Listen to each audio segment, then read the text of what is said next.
Aku terpaksa menikahi wanita kampung yang Cooper pilihan orang tuaku. Aku berencana menceraikannya sepulang dari tugasku, lalu menikahi mantanku yang cantik dan populer. Tapi tak kusangka, istriku yang kuanggap Cooper ternyata... Beberapa hari ini aku galau gara-gara putus dengan Nadine.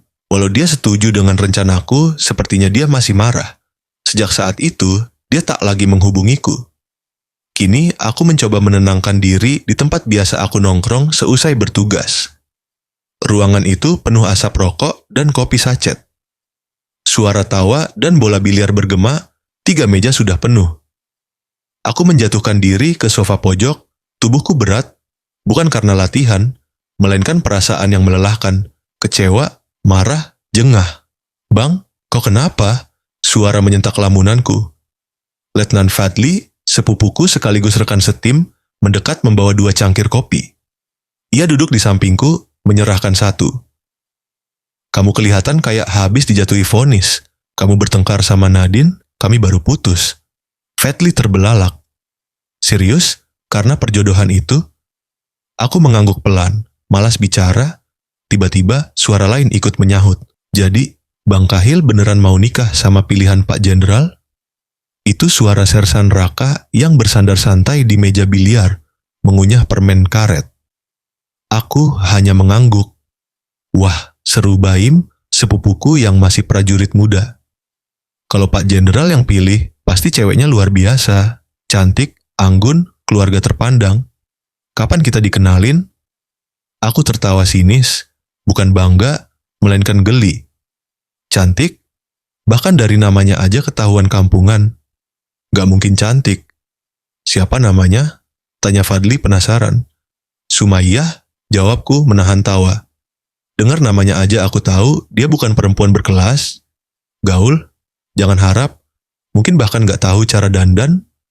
Raka terkakeh. Sumayyah itu pasti Cooper, culun, jauh dari kata menarik. Tinggal di desa, pendidikannya paling SMA. Bisa jadi cuman SD. Jangan-jangan kamu dikirimin istri yang tinggal di hutan. Kata-katanya keterlaluan, tapi aku tak marah. Benar, dia perempuan kampung. Wajahnya belum pernah kulihat dan aku juga tak peduli. Yang jelas bukan tipeku. Cooper. Membosankan. Mungkin lugu kayak anak pesantren. Disuruh senyum aja harus diajari. Tawa pecah di ruangan itu, beberapa teman lain ikut menyoraki. "Tapi, kenapa nggak bilang sama Pak Jenderal kalau kamu udah punya pacar?" tanya Fadli. "Aku udah bilang Nadine pacarku, aku cinta dia." "Tapi papa tetap nggak setuju," jawabku, suaraku menegang. "Kenapa? Nadine terlalu bebas?" tanya Baim. Aku mengangguk, mengulang alasan papa menolak Nadine. Katanya terlalu modern, pakaian terbuka, banyak maunya.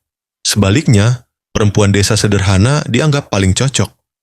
Raka terkekeh, membayangkan hidupnya hanya dapur, sumur, mushola. Senyum sinisku melebar. Benar, dia tahanan, wajah pas-pasan, suara lirih, tak akan protes bila aku pulang larut. Ideal bagi papa, bagiku neraka. Fadli menatap prihatin. Aku menegaskan, aku jujur. Aku bukan pangeran dongeng yang jatuh cinta pada pilihan orang tua.